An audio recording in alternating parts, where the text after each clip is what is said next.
അച്ചു അതായത് അച്ചു ഊഞ്ഞാലാടിക്കൊണ്ടിരിക്കുന്ന സമയത്ത് വേലക്കാരൻ എന്ന് പറയുന്നു അച്ചുവിന്റെ അച്ഛനെ പാമ്പ് കടിച്ചു ഹോസ്പിറ്റലാണ്. ആ സീനാണ്. എനിക്ക് പുത്തിരിയാ. ഓക്കെ അല്ലേ? മേക്കപ്പ് ഒക്കെ കുറിയിട്ട് അതൊക്കെ ഓക്കെയാണ്. ഓക്കെ അല്ലേ? ശിവ നീ ആ കസേര ചെന്നിരുന്നു. അതായത് എനിക്ക് നല്ല എക്സ്പീരിയൻസ് ഉണ്ട്, അതിനൊരു ടെൻഷൻ കാണുന്നുണ്ട്. എനിക്ക് നന്നായിട്ട് ചെയ്തോളാം കേട്ടോ. ഇതൊക്കെ നാടകത്തെ അഭിനയിച്ചുള്ള പരിചയമുണ്ട്. എന്റെ മേക്കപ്പ് ഓക്കെയാണ്. അതൊക്കെ ഓക്കെയാണ്. ഓക്കെ ആണല്ലോ. അഭിനയിച്ച സിറ്റുവേഷൻ ഞാൻ പറഞ്ഞുതരാം. ഓക്കെ. എന്താണ്? അതായത് ഈ കുട്ടി ഊഞ്ഞാലാടിക്കൊണ്ടിരിക്കുമ്പോൾ ചേട്ടൻ വന്ന് പറയണം. ഞാൻ വരണം. വരണം. പിന്നെ എന്തിനാ ഇപ്പോഴേ ഇവിടെ കൊണ്ട് നിർത്തിയത്? ഞാൻ വന്നാ പോരെ. ചേട്ടാ സിറ്റുവേഷൻ ഡയലോഗ് പറയണ്ടേ നമുക്ക്? അതായത് ഊഞ്ഞാലാടിക്കൊണ്ടിരിക്കുമ്പോൾ ചേട്ടൻ വന്ന് പറയണം, കുഞ്ഞേ ഭാസുരേന്ദ്രൻ ചേട്ടനെ പാമ്പ് കടിച്ചു, ആശുപത്രിയിലാണ്, ഇന്റൻസീവ് കെയർ യൂണിറ്റിലാക്കി, പക്ഷെ അപകടനില തരണം ചെയ്തു. ഇത്രയുള്ള ഈ ഭാസുരേന്ദ്രൻ എന്ന് പറഞ്ഞ കുട്ടിയുടെ അച്ഛനാണ്. അച്ഛനാണ്. അപ്പൊ ഞാൻ വേലക്കാരനാണ്. അപ്പൊ നീ എന്നെ കൊച്ചാക്കാൻ വേണ്ടത് വേലക്കാരനല്ല, സ്ഥാനക്കയറ്റം തരാം. കാര്യസ്ഥൻ. ഓക്കെയാണോ? ഇയാൾക്ക് വിവരമുണ്ട്, നിന്നെ പോലെയല്ല. കാര്യസ്ഥ എന്നെ കെട്ടി വേലക്കാരനാണെന്ന് തോന്നുന്നു. കാര്യസ്ഥനാണ് ഇത്ര അടിച്ച. അതിന്റെ കാര്യം മിണ്ടി പോരുത്. അത് അവന്റെ അവകാശമാണ്. അതിനുള്ള കളിയാണ്. അപ്പം അതായത് കുഞ്ഞേ ഭാസുരേന്ദ്രൻ ചേട്ടനെ പാമ്പ് കടിച്ചു, ആശുപത്രിയിലാണ്, ഇന്റൻസീവ് കെയർ യൂണിറ്റിലാക്കി, അപകടനില തരണം ചെയ്തു. തരണം ചെയ്തല്ല, പിന്നെന്താ പ്രശ്നം? ഈ അപകടനില തരണം ചെയ്തെങ്കിൽ പിന്നെ എന്താണ് പ്രശ്നം? സാധാരണ പാമ്പ് കടിച്ച ഏറ്റവും നമ്മൾ ടെൻഷൻ അനുഭവിക്കുന്നത് എപ്പോഴാ? എന്തെങ്കിലും സംഭവിക്കുമ്പോ. ഇത് അപകടനില തരണം ചെയ്തില്ലേ, പിന്നെ നീ എന്തുവാണ് ഞാൻ വന്ന് പറയാം. ഇത് എന്തായാലും സ്വന്തം മകൾ അറിയണ്ടേ? സിനിമയല്ലേ ഇത്? മകള് അറിയണം. മകൾ അറിയാതിരുന്ന് ഊഞ്ഞാലാടുകയല്ലേ? കുട്ടി സന്തോഷിച്ചോണ്ടിരിക്കുകയാണ്. ഈ കുട്ടി ഹാപ്പിയാണ്. ഈ കുട്ടിയുടെ കല്യാണ നിശ്ചയം കഴിഞ്ഞു. അതിന്റെ സ്വപ്നം കണ്ടുകൊണ്ടിരിക്കുന്ന സമയത്താണ് അച്ഛനെ കൊള്ളാടേ. എന്റെ ഐഡിയ കൊള്ളാം. ഞാൻ എഴുതിയത് കൈവിടെ. ഇതേ ഐഡിയ കൊള്ളാടേ കേട്ടാ, ഇഷ്ടപ്പെട്ടു. അപ്പൊ ഞാൻ ഓടി ഒന്ന് പറയണേ, ഈ കുട്ടി ഇത് അറിയുന്നില്ല. ഇത് അറിയിക്കാൻ വേണ്ടിയുള്ള കഥാപാത്രമാണ് ഞാൻ. വിഷമം നമ്മള് എന്റെ കഥാപാത്രം പ്രാധാന്യമുള്ള കഥാപാത്രം. ഡയലോഗ് എനിക്ക് മനസ്സിലായി.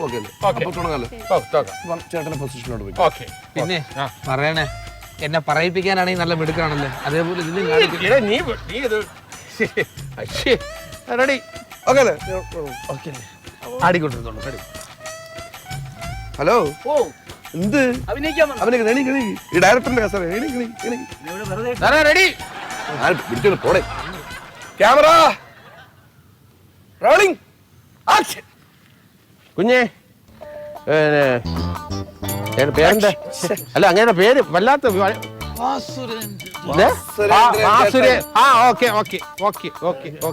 ഞാൻ വേറെ കൊച്ചിനറിയാല്ല എന്റെ അച്ഛന്റെ പേര് ഈ പേരാണെന്ന്. കൊച്ചിന്റെ അച്ഛനെ അറിഞ്ഞൂടെ? അപ്പൊ പിന്നെ ഞാൻ പേര് പറയേണ്ട കാര്യമാണ്. വെറുതെ കുഞ്ഞ് എന്റെ അച്ഛന്റെ പേര് എന്റെ അച്ഛന്റെ പേര് നിനക്ക് അറിഞ്ഞൂടെ? ആരെങ്കിലും ചെന്ന് പറയൂ.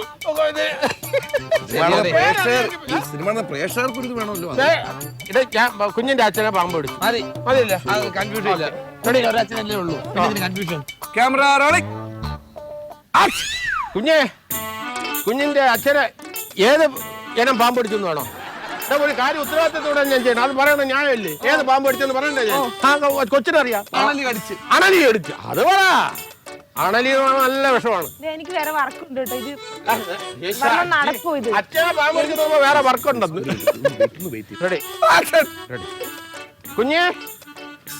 കുഞ്ഞിന്റെ അച്ഛനാ പിന്നെ അണലി കടിച്ചു. ഏത് ആശുപത്രിയില്? ആശുപത്രി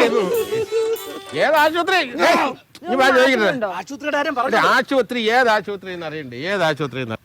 സർക്കാർ ഹോസ്പിറ്റലിൽ കൊണ്ടുപോയി. സർക്കാർ ആശുപത്രി പാമ്പ് കടിച്ചിട്ട് കൊണ്ടുപോയാൽ നന്നായിരിക്കും. അവിടെ ഒരു ഇതുമില്ല, വാക്സിനും.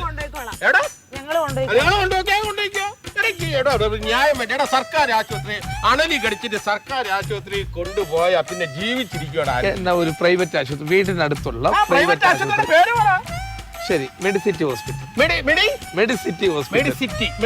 എന്തിനാ ഇവിടെ മലയാളത്തിലുള്ള നല്ല പേരുകൾ നടക്കുമ്പോൾ ആരോമ ഹോസ്പിറ്റൽ. അരോമ ആശുപത്രി. ആശുപത്രി കൊണ്ട് മതി. Camera rolling action. കുഞ്ഞിന്റെ അച്ഛനെ അണലി കടിച്ചു. അരോമ ആശുപത്രിയിൽ ഏത് കാറി കൊണ്ടുപോയി? ഏത് കാറിലാണ്? ഇപ്പോഴേ അംബാസഡർ ഒന്നും ഇല്ല ഇപ്പൊ.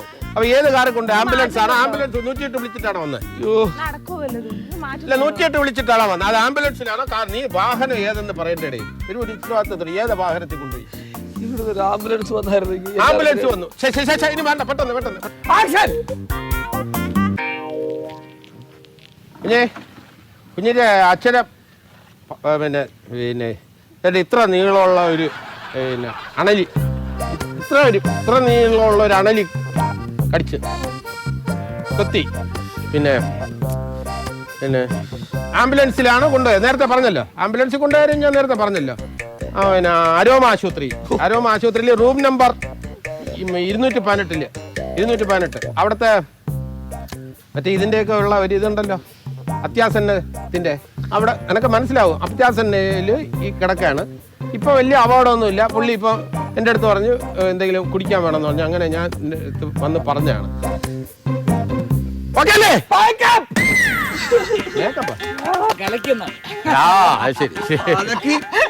ഷൂട്ടിംഗ് നിർത്തി വെച്ചു. എവിടുന്ന് കൊണ്ടുവന്നത്? പക്ഷേ നിന്റെ അച്ഛനെ പാമ്പടിച്ചിട്ട് നിന്റെ മുഖത്ത് വല്ല വികാരം ഉണ്ടോ? എന്റെ അച്ഛനെ ഞാൻ നോക്കിക്കോളാം. നിന്റെ അച്ഛനെ നീ നോക്കിയാ? ഷൂട്ടിംഗ് നിർത്തിയപ്പോ സമാധാനമല്ല. എന്റെ ഷൂട്ടിംഗ് നിർത്തി എന്താ പ്രശ്നം? ഞാൻ ചോദിക്കട്ടെ. നിങ്ങൾ ഇത്ര ആൾക്കാരെ ബുദ്ധിമുട്ടിയാണ് നിനക്ക് പറ്റിട്ടുണ്ടോ? അളിയാ, എന്റെ പണി തെറിപ്പിച്ചപ്പോ അളിയൊരു സമാധാനമല്ല. കുടുംബത്തിൽ നിന്ന് ഒരു കലാകാരനെങ്കിലും ജീവനോടെ നല്ല രീതിയിൽ ജീവിക്കട്ടെ എന്ന് വിചാരിച്ചപ്പോ അത് വന്ന് അവിടെയും കയറി കുളമാക്കിയപ്പോ അളിയൊരു സമാധാനമായല്ലോ. കഴിവുള്ളവർക്ക് ഈ നാട്ടിലൊരു വിലയില്ലേ? ഞാൻ ചോദിക്കട്ടെ, നിങ്ങളുടെ ഈ എഴുത്തുകാരൻ എന്താ എഴുതി വെച്ചത്? കുഞ്ഞിന്റെ അച്ഛനെ പാമ്പ് കടിച്ചു. ആ പാമ്പ് കടിച്ചെന്നുള്ളത് ഏത് പാമ്പെന്ന് ഞാൻ പറഞ്ഞു. അണലി, അതും ഇത്ര നീളമുള്ള. അത് എന്റെ ഭാവനയാണ്. ഇവിടെ ഞാൻ പാമ്പിന്റെ നീളം. അതേപോലെ ആശുപത്രി, അരോമ ആശുപത്രി. ആരാണ് പറഞ്ഞത് അങ്ങനെ അരോമ ആശുപത്രി? എന്റെ നിർദ്ദേശം. ഇവിടെ നിന്റെയില് ആംബുലൻസ് ഉണ്ടായിരുന്ന? ഇല്ലായിരുന്നു. ആംബുലൻസ് ആക്കി ഞാൻ. എന്നിട്ട് അത്യാസന്ന നിലയിൽ കിടന്നു. അവസാനം എല്ലാം ഹാപ്പിയായി ഓറഞ്ച് ജ്യൂസ് വാങ്ങിക്കാൻ എന്നെ ഏർപ്പെടുത്തി. അപ്പൊ ഇത്രയും ഭാവന പ്രയോഗിച്ച ഒരുത്തന് നിനക്ക് വിലയില്ല. സത്യം പറയാ, ഇനി ഭാസ്കരൻ ചേട്ടനെ അല്ല പാമ്പ് കടിക്കേണ്ടത്. പിന്നെ എന്നെ ഒരു പാമ്പ് കടിച്ച് അത്യാവശ്യ നിലയില് ICU പോയിട്ട് വാ, ഓറഞ്ച് ജ്യൂസ് മേടിച്ചോണ്ട് വാ. ഞാൻ വാങ്ങിച്ചോണ്ടിരും. നിന്നെ പാമ്പ് കടിച്ച അപ്പൊ ഞാൻ ജ്യൂസ് വാങ്ങിച്ചോണ്ടിരും. അതാണടാ ഈ സുകുമാരൻ.